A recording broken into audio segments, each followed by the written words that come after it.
Ito po ang bahay na ginawa ko para sa aking apo ng kalapate. Ito po ay 7.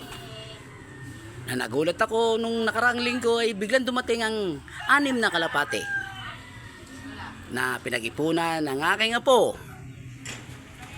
para sa kanyang baon na para pambili lang po ng kalapate.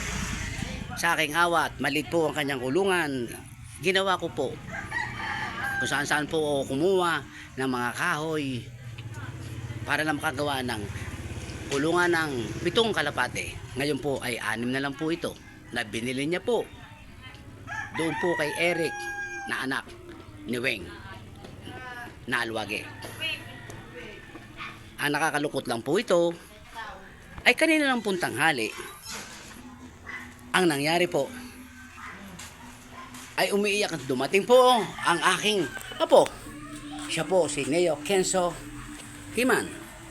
Ang kanya pong alagang kalapate ay patay na po, matigas na.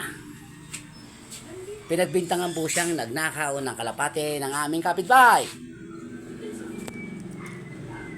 So, ang ginawa po ng aking apo ay dinala niya po itong pobreng kalapate na malapit ng mangitlog at dinala doon kay Paul Lamig Manyebo. Nung mapatunayan ni Lamig na hindi kanya, sa galit kay Kenzo na pinagbibintangan ng nakaw ng kalapate, kinuha kay Kenzo sa kamay at hinampas po doon sa dingding ni Mabik na kapitbahay niya doon sa likod, sa looban. Sa inyong palagay, tama po ba na pagbintangan niya ang 9 na taong gulang na ang baon po na pinambili ng mga kalapate ay hindi niya ginamit sa recess, bagos binili niya po para lang siya ay makapag-alaga ng kalapate? Isang munting pangarap ng isang musmos na 9 na taong nagulang na walang hiyain ng isang tao, killer dog, killer dog. Tama po ba yan? Kayong humusga. Ayan po kalapate oh. Ayan po oh. Tama po ba yan? Pinatay niya? Oh. Ikaw, ano masasabi mo po? Yan ba ininakaw mo talaga? Hindi. Saan galing ang pinabili mo dyan? Sa bahay ko. Tapos bakit kapag bibintangan? Ang continuation po nito ay bukas po na patangali at pahapon dahil magpapabarangay po kami.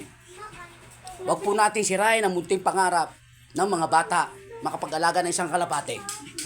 Baka dumating po ang panahon na maging isa po siyang dove breeder.